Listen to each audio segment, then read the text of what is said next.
नमस्ते मेरे प्यारे दोस्तों, स्वागत है आपका अपना YouTube channel motive help study पर। बिहार एसएससी में अब तक पूछे गए सभी प्रश्नों के आधार पर और वर्तमान ट्रेंडिंग जीके के आधार पर हम लोग जीके जीएस और करंट अफेयर की सटीक और शानदार तैयारी कर रहे हैं। और इस सीरीज में यह क्लास 4 वीडियो है। जो लोग पीछे का वीडियो नहीं देखें वो प्ले लिस्ट में जाकर जरूर देख लीजिएगा। तो चलिए शुरू करते हैं। और ना संघर्ष ना तकलीफ तो खाक मजा है जीने में, बड़े बड़े तूफान थम जाते हैं जब आग लगी हो सीने में। तो देखते हैं पहला क्वेश्चन क्या है। दीदारगंज यक्षिणी किस काल की है? तो दीदारगंज यक्षिणी ये मौर्य काल की है। ठीक है, दीदारगंज यक्षिणी किस काल की है? तो ये मौर्य काल की है। दीदारगंज नाम का एक स्टेशन भी है, मान लो। ये आपको पटना से पहले जब उधर से आइएगा, किधर से, तो जमुई किउल मोकामा होते हुए जब बाढ़ इधर से आइएगा तो पटना आने में एक बीच में आपको मिलेगा कहीं दीदारगंज, है ना। दीदारगंज एक स्टेशन का नाम है। तो ये बिहार की बात ही है। दीदारगंज यक्षिणी जो है ये किस काल की है? तो ये मौर्य काल की है। ठीक है, तो ये ध्यान रखना है। देखिए दीदारगंज ये पटना के पास एक ऐतिहासिक स्थान है। दीदारगंज से 1917 में यक्षिणी की सुंदर मूर्ति प्राप्त हुई थी। विद्वानों के मत में यह मूर्ति मौर्य कालीन है। ठीक है, ये ध्यान रखना है। और यहाँ से क्वेश्चन याद रखना है आपको कि क्वेश्चन आएगा कि पाटलिपुत्र में स्थित चंद्रगुप्त मौर्य का महल किसका बना है? तो वो लकड़ी का बना है। ये ध्यान रखना है। ठीक है, बात आई है मौर्य का, तो चंद्रगुप्त मौर्य जो है ये मौर्य वंश का संस्थापक था। मौर्य वंश का संस्थापक कौन था? चंद्रगुप्त मौर्य। चंद्रगुप्त मौर्य का पुत्र था बिंदुसार, और बिंदुसार का पुत्र था कौन? अशोक था। ठीक है, ये ध्यान रखना है। फिर से समझिए, देखिए एक है बिंबिसार। बिंबिसार हमेशा जब भी बिंदुसार पढ़िएगा तो बिंबिसार साथ में रिवीजन करना है। ये बिंबिसार अलग है। बिंबिसार कौन था? ये हर्यक वंश का संस्थापक था बिंबिसार। और बिंदुसार जो है ये अशोक का पिता था और चंद्रगुप्त मौर्य का पुत्र था बिंदुसार। ठीक है, तो ये ध्यान रखना है। ठीक है, ये बिंदुसार है मौर्य वंश का और ये है हर्यक वंश का संस्थापक है। ये चंद्रगुप्त मौर्य जो है ये मौर्य वंश का संस्थापक था चंद्रगुप्त मौर्य। चंद्रगुप्त मौर्य का पुत्र था बिंदुसार और बिंदुसार का पुत्र था अशोक। ठीक है, तो ये ध्यान रखना है। और आप बात करते हैं किसका? तो गुप्त वंश का। ठीक है, गुप्त वंश का संस्थापक कौन था? तो वो था श्रीगुप्त। ठीक है, वास्तविक संस्थापक पूछे तो वो होता है चंद्रगुप्त प्रथम होता है। ठीक, कुषाण वंश का संस्थापक कौन था? तो वो था कुजुल कड़फिसेस। कुषाण वंश का संस्थापक था कुजुल कड़फिसेस। और शक की बात करें तो शक से याद रखना क्या, शक संवत किसने चलाया था? तो शक संवत जारी किया था कनिष्क ने किया था 78 ईस्वी में किया था। ठीक है, तो ये ध्यान रखना है। तो ये सभी चीज़ें आपको याद रखना है। ठीक है, नेक्स्ट क्वेश्चन है हड़प्पा किस देश में स्थित है? तो हड़प्पा किस देश में है? तो ये है आपको पाकिस्तान में मिलेगा हड़प्पा। ठीक है, आपको बताए थे। और एक साथ आपको महत्वपूर्ण 5 स्थल बताते हैं हड़प्पा कालीन स्थल जो कि पाकिस्तान में है। ठीक है, वो कौन कौन सा है? देखिए हड़प्पा, मोहनजोदड़ो, चान्होदड़ो, ये 3 हुआ। ठीक है, हड़प्पा, मोहनजोदड़ो, चान्होदड़ो। देखिए मोहनजोदड़ो चान्होदड़ो एक जैसा नाम है, आपको याद हो रहा है आसानी से। हड़प्पा, मोहनजोदड़ो, चान्होदड़ो, सूतकागेंडोर और कोटदीजी, ये 5 पाकिस्तान में है। ठीक है, याद रखना है, नोट कर लीजिएगा, काफ़ी महत्वपूर्ण है। आप अलग अलग पढ़ते हैं, ठीक है, तो उसको कभी भूल जाते हैं और कभी कन्फ्यूजन हो जाता है, इसलिए आपको सिस्टमेटिक ढंग से सबको इकट्ठा करके बता रहे हैं।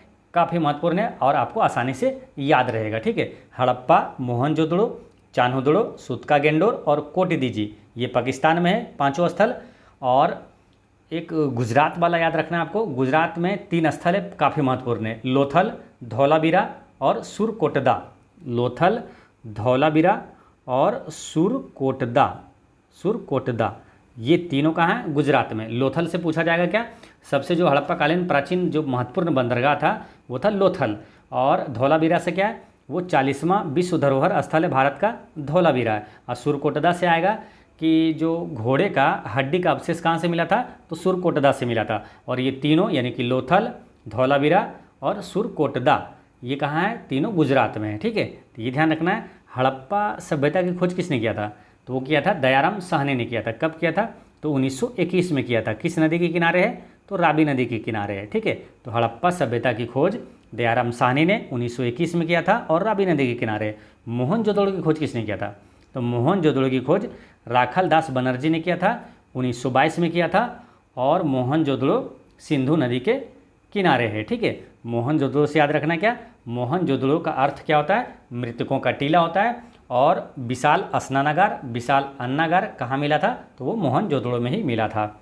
नेक्स्ट है अब ये हड़प्पा स्थल जो है, यही हड़प्पा स्थल देख लीजिए, है ना, ये है हड़प्पा स्थल, ठीक है। और ये कहाँ है, तो ये पाकिस्तान में है। नेक्स्ट है, सारनाथ में स्थित सिंह शीर्ष किस राजा से संबंधित है? तो आपको कई बार बताए हैं, ठीक है, और आपको याद भी होगा, सारनाथ स्थित ये सिंह स्तंभ है, ये किस राजा से है? तो ये अशोक से, ठीक है। अशोक के बारे में आपको इकट्ठा 5-6 चीज़ बताएं, काफ़ी महत्वपूर्ण चीज़। कौन कौन सा है? देखिए, अशोक का ये जो सारनाथ स्थित स्तंभ है, ये अशोक ने बनवाया था। सांची का स्तूप का निर्माण किसने करवाया था? अशोक ने। धामे का स्तूप का निर्माण किसने करवाया?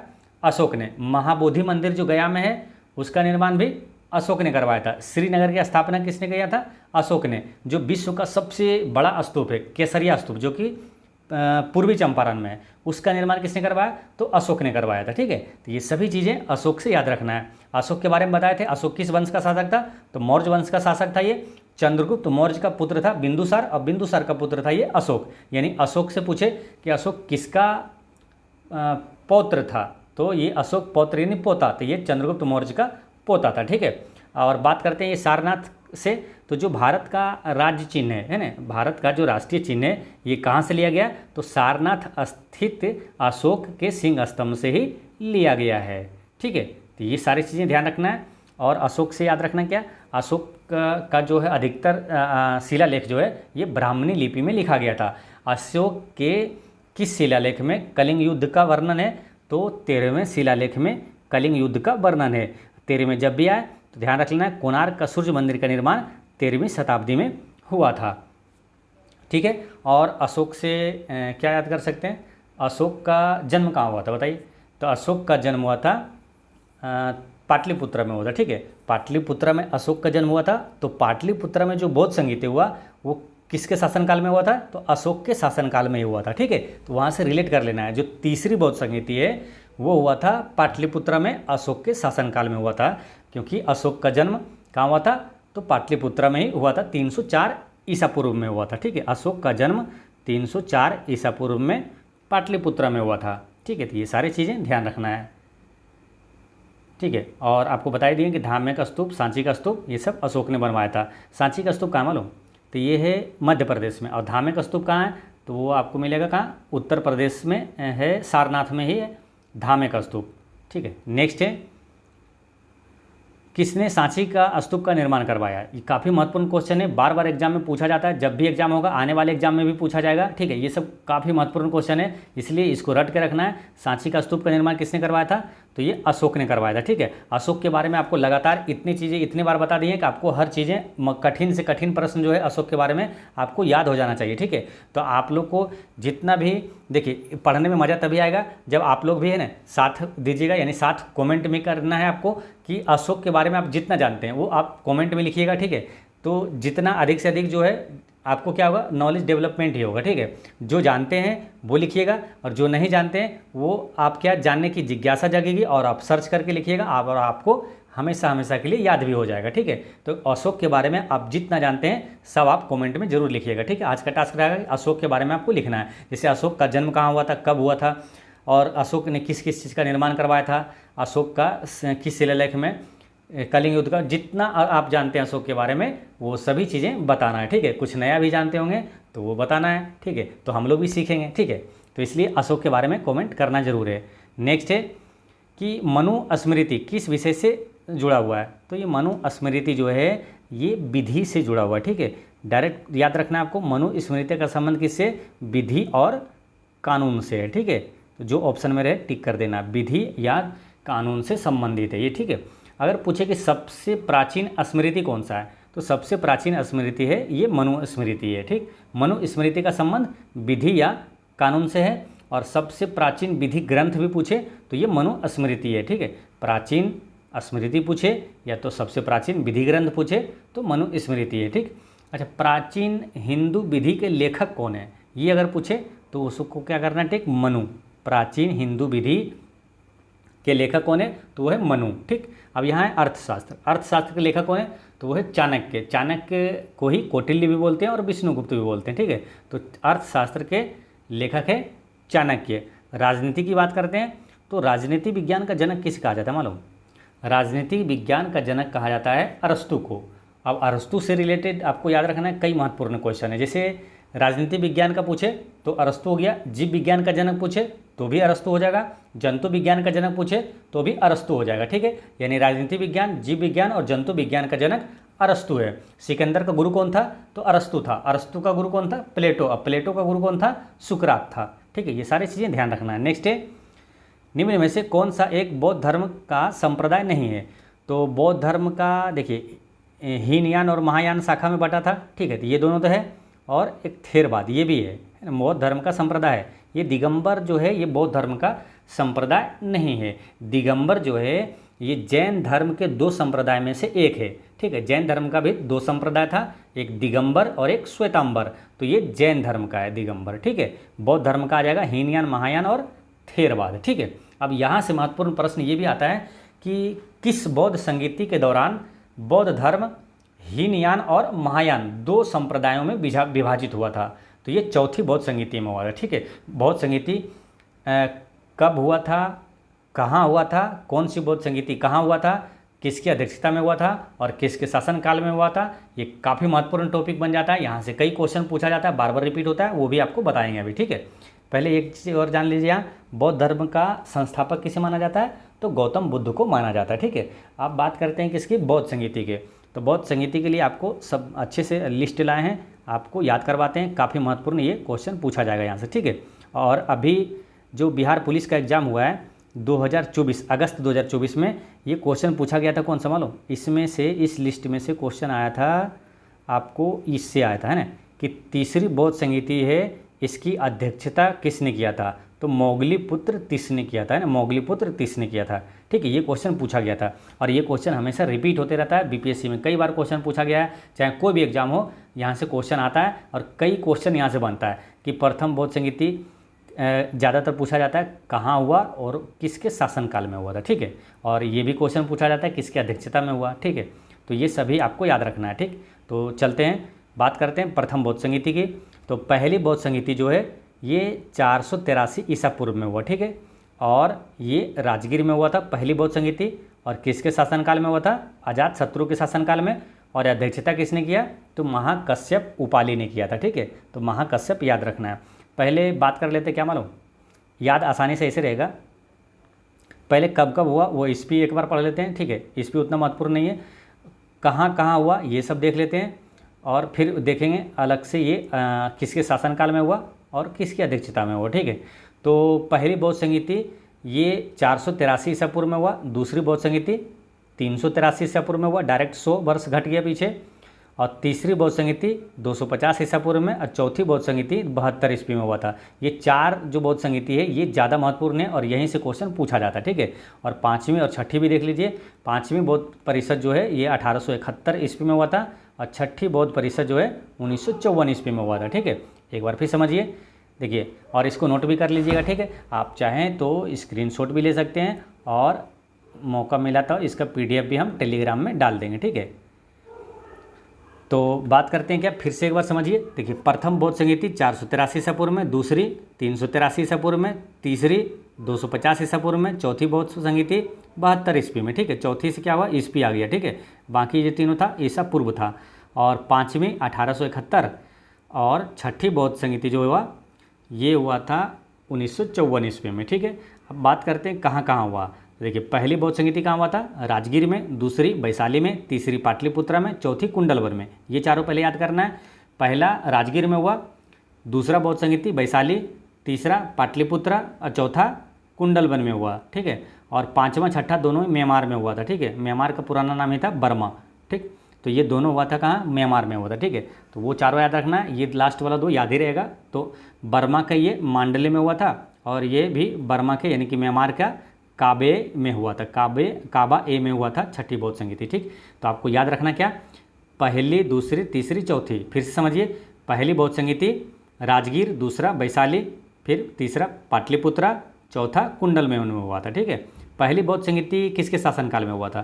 तो ये हुआ था पहली बौद्ध संगीति अजात शत्रु के शासनकाल में हुआ था, दूसरा काला अशोक के शासनकाल में हुआ था, तीसरा अशोक के शासनकाल में, और चौथा जो है ये कनिष्क के शासनकाल में हुआ था। ठीक है, पहला अजात शत्रु, दूसरा काला अशोक, तीसरा अशोक, चौथा कनिष्क के शासनकाल में हुआ था। ठीक है, और पाँचवा मिंडोन के शासनकाल में, और छठी बौद्ध संहिता ये बर्मी सरकार के अंतर्गत ये हुआ था। ठीक है, तो ये ध्यान रखना है आपको, चारों ये याद रखना पहला। ठीक है, बाकी वो देखा जाएगा। ठीक है, पहला जो है बौद्ध संहिता अजातशत्रु, फिर काला अशोक दूसरा, तीसरा अशोक और चौथा कनिष्क। ठीक है, पहला बौद्ध संहिता जो हुआ ये किसकी अध्यक्षता में हुआ था?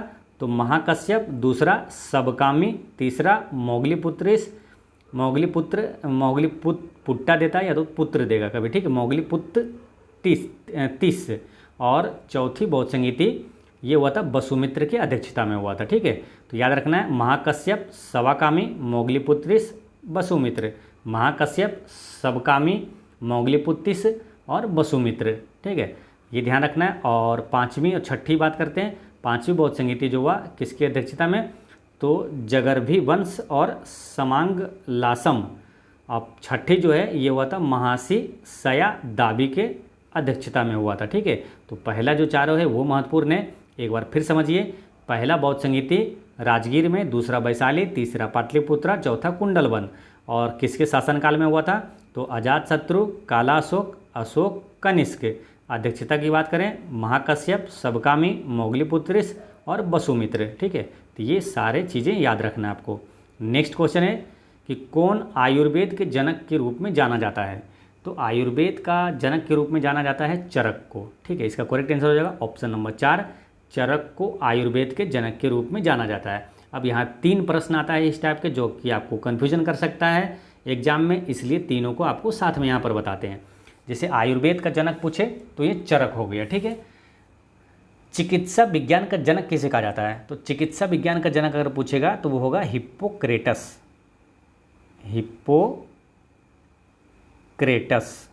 चिकित्सा विज्ञान का जनक। ठीक है, एक क्वेश्चन आएगा कि भारत में शल्य चिकित्सा का जनक किसे कहा जाता है? तो वो होता है सुश्रुत। वो कौन है? तो सुश्रुत है। ठीक है, ये तीनों क्वेश्चन एक जैसा लगेगा, कन्फ्यूजन कर सकता है, तो इसलिए तीनों को नोट करिएगा आप। देखिए, आयुर्वेद का जनक पूछ ले तो चरक हो गया, आयुर्वेद का जनक के रूप में जाना जाता है चरक।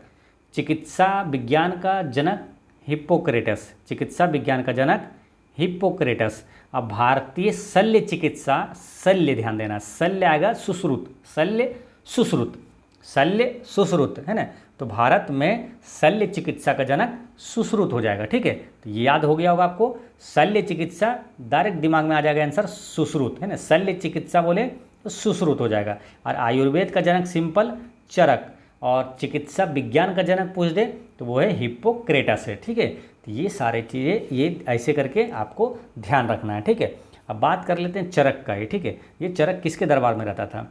तो आपको याद करवाए थे 3 व्यक्ति प्रसिद्ध है जो कि एग्जाम में बार बार पूछा जाता है कि अश्वघोष ये किसके दरबार में? तो कनिष्क के दरबार में रहता था। चरक किसके दरबार में? तो कनिष्क के दरबार में रहता था। और नागार्जुन किसके दरबार में?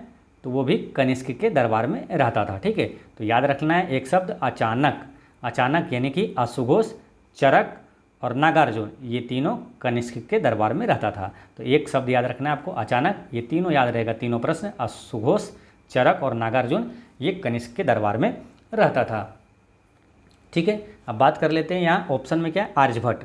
आर्यभट्ट से ये कौन थे? तो गुप्त युग के दौरान आर्यभट्ट एक महान गणितज्ञ था। ठीक है, आर्यभट्ट जो है ये गणितज्ञ था। और भारत का जो पहला उपग्रह है ये इन्हीं के नाम पर है। भारत का पहला उपग्रह क्या है? तो आर्यभट्ट है। कब लॉन्च हुआ था? 1975 में लॉन्च किया गया था आर्यभट्ट को। ठीक है, तो ये ध्यान रखना है। और फिर आगे क्या? चाणक्य। चाणक्य को ही क्या बोलते हैं अपन लोग? कौटिल्य और विष्णुगुप्त एक ही व्यक्ति का नाम है। तो चाणक्य कौन है? तो अर्थशास्त्र के लेखक कौन है? तो चाणक्य है। ठीक है, और चंद्रगुप्त मौर्य का गुरु अगर पूछ दे तो वो कौन था? तो चाणक्य ही था। ठीक है, अब यहाँ पर है ब्राह्ममिहिर। ब्राह्ममिहिर से एक प्रश्न आता है कि बृहद संहिता पुस्तक के लेखक कौन है?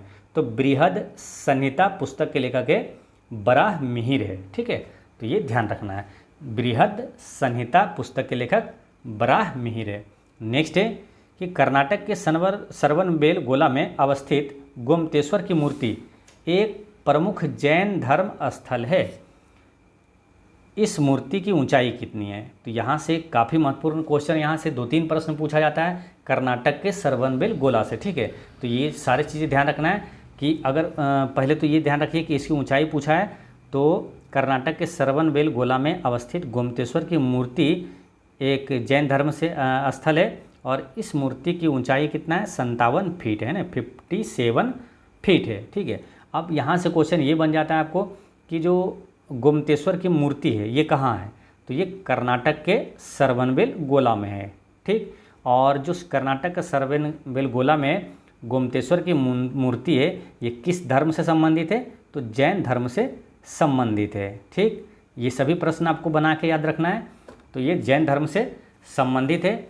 और चंद्रगुप्त मौर्य अपने अंतिम दिनों में अपने अंतिम दिन कहाँ बिताया था, तो अपने अंतिम दिन जो है ये कर्नाटक के श्रवणबेलगोला में ही बिताया था।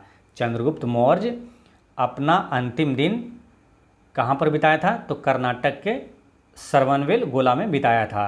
और चंद्रगुप्त मौर्य अपने अंतिम दिनों में किस धर्म को अपनाया था, तो चंद्रगुप्त मौर्य जो है अपने अंतिम दिन में जैन धर्म को अपनाया था। ठीक है, अब बात करते हैं किसका, कर्नाटक का। तो कर्नाटक से क्या पूछा जाएगा कि सोना का सर्वाधिक उत्पादक राज्य कौन सा है, तो कर्नाटक है। ठीक है, सोना का। और कॉफ़ी का सर्वाधिक उत्पादक राज्य कौन सा है, तो कर्नाटक है। कैगा परमाणु संयंत्र किस राज्य में है, तो कैगा कर्नाटक में है। ठीक है, 4 महत्वपूर्ण राष्ट्रीय उद्यान आपको याद रखना है जो कि कर्नाटक में है। ठीक है, कौन कौन सा है, देखिए एक है बांदीपुर, ठीक है, और एक है बन्नेरघाटा। तो बो से ही हो गया बांदीपुर और बो से ही हो गया बन्नेरघाटा, 2 राष्ट्रीय उद्यान हो गया। और एक है नागरहोल, ठीक है, और एक है कुद्रेमुख। ये चारों राष्ट्रीय उद्यान कहाँ है, तो कर्नाटक में है। कहाँ है, तो कर्नाटक में है। याद कैसे रख लेना है, तो देखिए एक लाइन याद रखिएगा गाना का कि बनके हवा में बेजुआ में दिल लगाने आऊँगा। तो सिर्फ बनके से मतलब रखना है, बाकी जो है वो सब क्या नाटक है। ठीक है, तो बनके से क्या हो गया, बो से बांदीपुर, बो से बन्नेरघाटा, नो से नागरहोल और को से कुद्रेमुख। ये चारों राष्ट्रीय उद्यान कहाँ हैं, तो कर्नाटक में है। ठीक है, तो बनके से मतलब रखना है, बाकी क्या है सब नाटक है। तो ये चारों राष्ट्रीय उद्यान ये कर्नाटक में। ठीक है, तो बनके हवा में बेजुआ में दिल लगाने आऊँगा।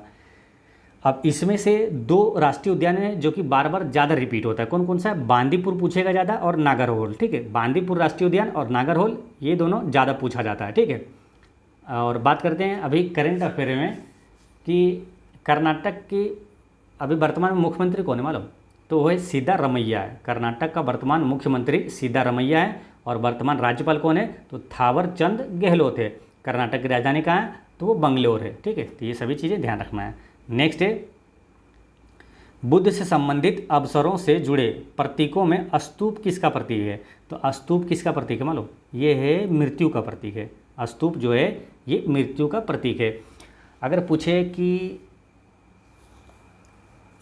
कमल और बैल किसका प्रतीक है, तो कमल और बैल जो है ना ये जन्म का प्रतीक है, बुद्ध के जन्म का प्रतीक है। और घोड़ा किसका प्रतीक है, तो गृह त्याग का प्रतीक है। और चक्र किसका है, तो चक्र है जो प्रथम उपदेश दिया था, उपदेश जो दिया था उसका प्रतीक है चक्र। ठीक है, फिर से समझिए, स्तूप मृत्यु का, कमल और बैल जन्म का, घोड़ा गृहत्याग का और चक्र जो है ये प्रथम उपदेश का। ठीक है, और यहाँ से एक टाइप से और क्वेश्चन पूछा जाता है कि जो बुद्ध की मूर्ति हुआ था उसको क्या कहा जाता है, तो वो कहा जाता है परिनिर्वाण। ठीक है, बुद्ध का मृत्यु जो होता है वो मृत्यु को परिनिर्वाण कहा गया है। और गृह त्याग को कहा गया महाभिनिष्क्रमण, महाभिनिष्क्रमण। और जो प्रथम उपदेश दिया था उसको क्या कहा गया, धर्म चक्र परिवर्तन। ठीक है, तो ये सारी चीज़ें ध्यान रखना है।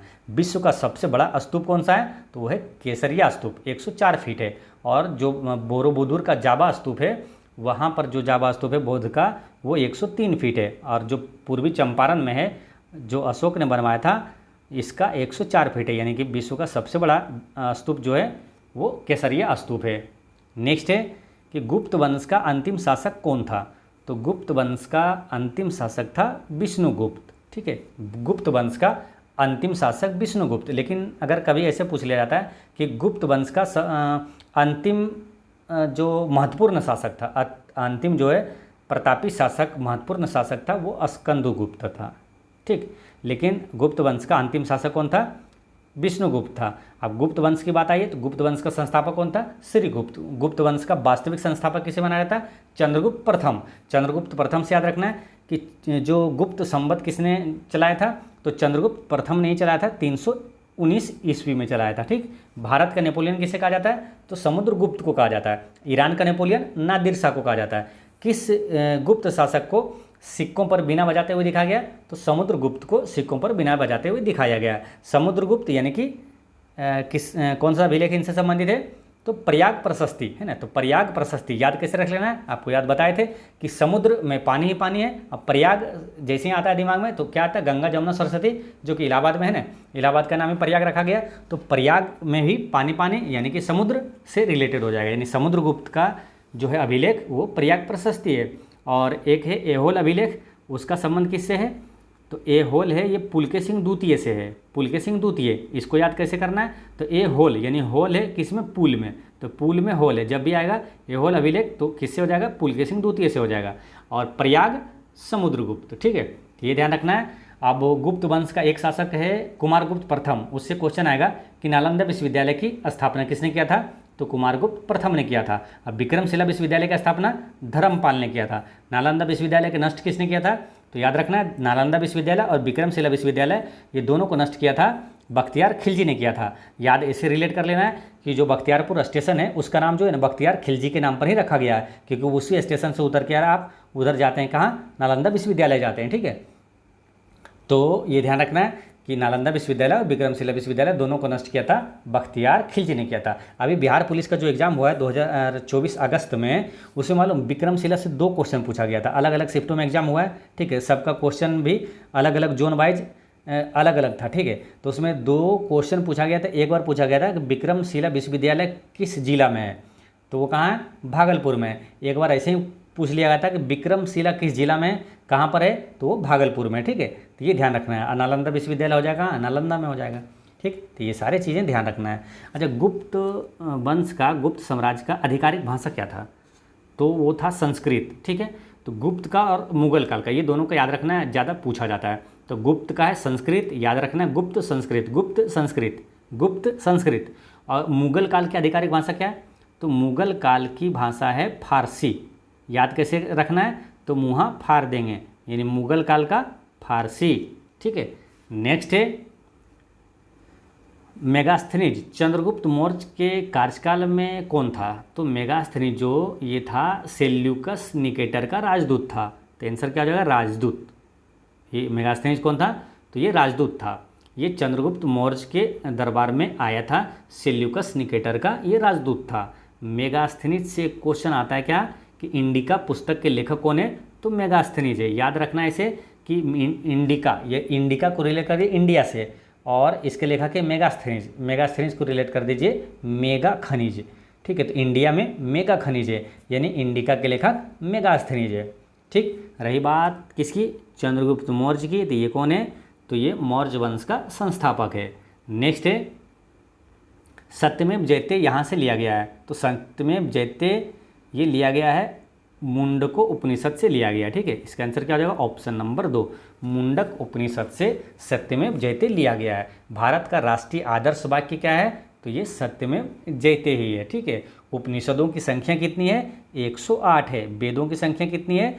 4 है। वेदांग की संख्या कितनी है? 6 है। और सबसे प्राचीन उपनिषद कौन सा है? तो बृहदारण्यक उपनिषद है। याद रखना है, सबसे प्राचीन या तो बड़ा उपनिषद है बृहदारण्यक उपनिषद है। पुराणों की संख्या कितनी है? तो 18 है। पुराणों की संख्या 18 है। और जैव मंडल आरक्षित क्षेत्र जो है, यानी कि भारत में जो बायोस्फीयर रिजर्व है वो कितना है? तो वो भी 18 है। और महाभारत में पर्व कितना है? तो वो भी 18 है। रेलवे जोन की संख्या भारत में कितनी है? तो वो भी 18 है। ठीक है, तो ये ध्यान रखना है। नेक्स्ट है कौन अपने आयुर्वेद के ज्ञान के लिए प्रसिद्ध था? तो आयुर्वेद के ज्ञान के लिए प्रसिद्ध था धन्वंतरी। ठीक, आयुर्वेद के ज्ञान के लिए प्रसिद्ध था। ऑप्शन के हिसाब से यहाँ पर आंसर क्या हो गया? धन्वंतरी हो गया। आयुर्वेद चिकित्सा का जनक किसे माना जाता है? तो चरक को माना जाता है। ठीक है, 3 प्रश्न आपको बताए थे, जब भी ये आएगा तीनों को रिवीजन करना है। आयुर्वेद चिकित्सा का जनक चरक को माना जाता है, और चिकित्सा विज्ञान का जनक हिप्पोक्रेटस है, चिकित्सा विज्ञान का जनक हिप्पोक्रेटस। और भारतीय शल्य चिकित्सा का जनक शल्य सुश्रुत, भारतीय शल्य चिकित्सा का जनक सुश्रुत। ठीक है, नेक्स्ट है, भारत में बौद्ध धर्म की शुरुआत कश्यप मतंका ने किस वर्तमान क्षेत्र से किया था? तो ये किया था कहाँ से? भारत में बौद्ध धर्म की शुरुआत कश्यप मतंका ने किस वर्तमान क्षेत्र से किया था? तो ये चीन से किया था। ठीक है, चीन से ये बौद्ध धर्म की शुरुआत हुआ था। और चीन से क्या क्या शुरुआत हुआ? कागज़ का आविष्कार कहाँ हुआ था? चीन में। जो प्रतियोगिता परीक्षा हम लोग तैयारी कर रहे हैं उसकी शुरुआत कहाँ से हुआ था? पहली प्रतियोगिता परीक्षा कहाँ हुआ था? चीन में हुआ था। जो भूकंप मापी यंत्र है सिस्मोग्राफ का आविष्कार किस देश ने किया था? तो चीन ने किया था। कोरोना की शुरुआत कहाँ से हुआ था? तो चीन से ही हुआ था। चीन की राजधानी कहाँ है? बीजिंग। चीन की मुद्रा का नाम क्या है? तो चीन की मुद्रा है रेनमिनबी या तो युआन। ठीक है, रेनमिनबी या तो युआन। ठीक है, और चीन की आधिकारिक भाषा क्या है? तो वो है मंदारिन। ठीक है, तो इतने सारे चीज़ें याद रखना है। ठीक है, चलते हैं नेक्स्ट पे। आदि इतिहास और इतिहास के बीच की अवधि है जिसके लिए हमारे पास बहुत कम लिखित रिकॉर्ड है। बहुत कम लिखित है यानी कि नहीं के बराबर, यानी लिखित स्रोत नहीं मिला था। तो इसका आंसर क्या हो जाएगा? प्रागैतिहासिक, है ना। आद्य इतिहास जो है प्रागैतिहास और इतिहास के बीच की संबंध की अवधि है जिसके लिए हमारे पास बहुत कम लिखित स्रोत है, यानी कि है कुछ। ठीक है, यहाँ लिखित स्रोत है किसमें? आदि इतिहास के बारे में पूछा जा रहा है। ठीक है, तो इसमें क्या लिखित स्रोत मिला था। ठीक है, देखिए ऐसे समझिए, जो प्राचीन इतिहास है उसको 3 भागों में बांटा गया। ठीक है, वो होता है एक प्रागैतिहासिक काल, ठीक है, और एक है आपका आदि ऐतिहासिक काल, और एक है ऐतिहासिक काल। ठीक है, अब प्रागैतिहासिक काल से क्या हुआ था कि लिखित स्रोत नहीं मिला था, लिखित स्रोत जो है नहीं मिला था। आद्य ऐतिहासिक काल से लिखित स्रोत मिला था। ठीक है, लिखित स्रोत मिला था लेकिन पढ़ा नहीं गया था। ठीक है, लेकिन पढ़ा नहीं गया था। ठीक है, और ऐतिहासिक काल जो है इसमें लिखित स्रोत भी मिला था और पढ़ा भी गया था। ठीक है, तो ये ध्यान रखना है। प्रागैतिहासिक काल में क्या हुआ? ये लिखित स्रोत नहीं मिला था, जैसे कि इसमें आ जाएगा पाषाण काल। और आद्य ऐतिहासिक काल में लिखित स्रोत मिला था लेकिन पढ़ा नहीं गया था, ये जैसे कि हड़प्पा सभ्यता का काल हो गया। और ऐतिहासिक काल में क्या लिखित साक्ष्य भी मिले थे और उसे पढ़ा भी गया था, जैसे बौद्ध धर्म, जैन धर्म और मौर्य काल, ये सब ऐतिहासिक काल में आ जाता है। नेक्स्ट है, जैन धर्म के 23वें तीर्थंकर कौन थे? तो जैन धर्म के टोटल 24 तीर्थंकर था, जिसमें कि 5 को आपको याद रखना है, जहाँ से एग्जाम में पूछा जा सकता है। ठीक है, ज़्यादातर पूछा जाता है आपको 24वें और 23वें। ठीक है, तो 23वें तीर्थंकर कौन थे? तो ये पार्श्वनाथ थे। ठीक है, पहला तीर्थंकर कौन था? तो वो था पहला तीर्थंकर ऋषभदेव थे। ठीक है, तो ऋषभदेव जो कि जैन धर्म का संस्थापक भी था, ऋषभदेव। दूसरा तीर्थंकर कौन था? तो अजितनाथ, दूसरा तीर्थंकर अजितनाथ, तीसरा संभवनाथ, और 23वां पार्श्वनाथ, और 24वां महावीर स्वामी, जो कि अंतिम तीर्थंकर थे, महावीर स्वामी। ठीक है, ये ध्यान रखना है। नेक्स्ट देखते हैं, क्वेश्चन क्या है? बिंबिसार किस राजवंश का शासक था? आपको बता दिए हैं, आपको याद होगा बिंबिसार और बिंदुसार। ठीक है, बार बार बताते हैं। तो बिंदुसार और बिंबिसार दोनों, और कन्फ्यूजन भी कभी नहीं होगा। बिंबिसार हो गया हर्यक वंश का संस्थापक था बिंबिसार, और बिंदुसार जब भी आपको याद करना है दोनों को साथ में रिवीजन करना है। बिंदुसार, तो बिंदुसार जो है ये मौर्य वंश का शासक था, चंद्रगुप्त मौर्य का पुत्र था बिंदुसार, और बिंदुसार का पुत्र था अशोक था। ठीक है, और बिंबिसार जो है ये अलग है, ये हर्यक वंश का संस्थापक था। ठीक है, अच्छा, हर्यक वंश का संस्थापक था कौन? बिंबिसार। ठीक है, बिंबिसार का पुत्र था अजातशत्रु। ठीक, और अजातशत्रु का पुत्र था उदयन। ठीक है, देखिए बिंबिसार की हत्या इसका पुत्र अजातशत्रु ने करवा दिया था, और अजातशत्रु का हत्या अजातशत्रु के ही पुत्र उदयन ने किया था। ठीक है, यानी कि ये मतलब इसमें क्या हुआ, पिता को ही इसमें मारते गया, यानी कि अजातशत्रु अपने पिता को मार दिया, फिर अजातशत्रु का पुत्र जो है उदयन ने अपने पिता को मार दिया था। इसलिए क्वेश्चन एक आता है कि इतिहास में किस वंश को पितृहंता वंश कहा जाता है, तो हर्यक वंश को पितृहंता वंश भी कहा जाता है। ठीक है। पाटलिपुत्र की स्थापना किसने किया था, तो काफ़ी कन्फ्यूजन होता है इसमें। पाटलिपुत्र में की स्थापना किसने किया था, तो किया था देखिए अजातशत्रु ने किया था। ठीक है। फिर पाटलिपुत्र को मगध की राजधानी के रूप में स्थापना किया था अजातशत्रु का पुत्र उदयन ने। ठीक है। तो ये सारे चीज़ें ध्यान रखना है। तो दोस्तों इस तरह से आपका पूरा प्राचीन इतिहास का जो अब तक पूछा गया था बिहार एसएससी में, देखिए लास्ट जो बिहार एसएससी सीजीएल का एग्ज़ाम हुआ है 2022 में। ठीक है। वहाँ तक का प्रश्नों को इसमें शामिल किए हैं। तो पूरा प्राचीन इतिहास का वीडियो ये होता है समाप्त। कल से हम लोग देखेंगे मध्यकालीन इतिहास। ठीक है। फिर आधुनिक इतिहास, फिर क्या सब्जेक्ट वाइज आपको पूरा सब्जेक्ट पूरा लिस्ट आपको कल दिखाएंगे, जहाँ जहाँ से एग्ज़ाम में आपके सिलेबस का है और क्वेश्चन पूछा जाएगा। ठीक है। वो पूरा सिलेबस को सब्जेक्ट वाइज हम लोग ख़त्म करेंगे। ठीक है। तो एक चीज़ हमेशा याद रखना है कि आपकी मुस्कान एक अनमोल खजाना है, इसे छोटी छोटी बातों में खोने ना दें। पढ़ते रहें, मुस्कुराते रहें। जय हिंद दोस्तों।